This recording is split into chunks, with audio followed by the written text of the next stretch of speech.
Hello, I'm Roxanna Dehaghani, And I'm Daniel Newman. We're lecturers here at Cardiff University.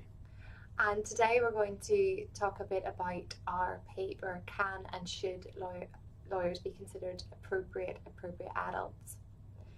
So an appropriate adult is someone that is present during the period in police custody, and they're there to support, assist and advise vulnerable suspects, ensure that the police are acting fairly, ensure that someone understands their rights, facilitate communication between the police and the suspect and between any others and the suspect.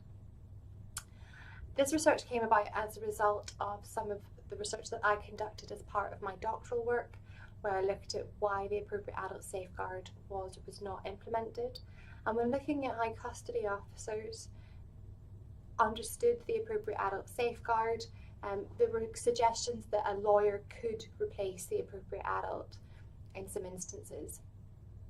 The courts in the case law also made the argument that where evidence was being considered for its admissibility, that the presence of a lawyer could mitigate the breach of pace where an appropriate adult was not provided to a vulnerable suspect.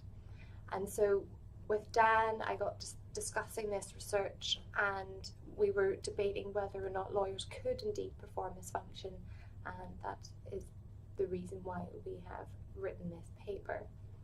I'm going to pass on to Dan now to explain why lawyers cannot or why they could be appropriate adults. So my research is on criminal defence lawyers, the relationships they have with their clients. And what my research showed is that fundamentally they would be unable to take on the additional responsibilities needed by the appropriate adult role.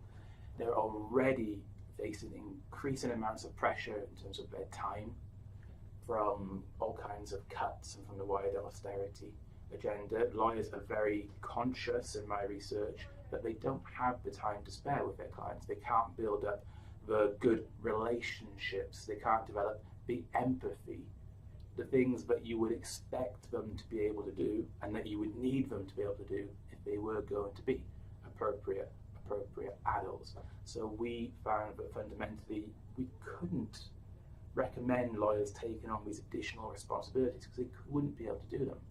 But more than that, as a pragmatic argument, we had a principled argument which we didn't think it was appropriate for a lawyer to be an appropriate adult.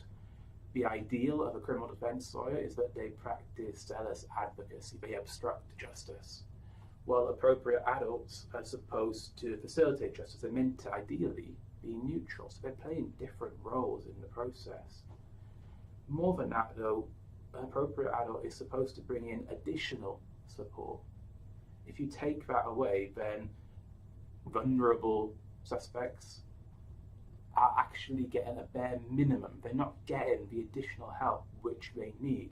What we hope from this paper is that there might be more scholarship in the future which looks at the relationships that suspects and defendants have with appropriate adults, with lawyers, and how all this interacts.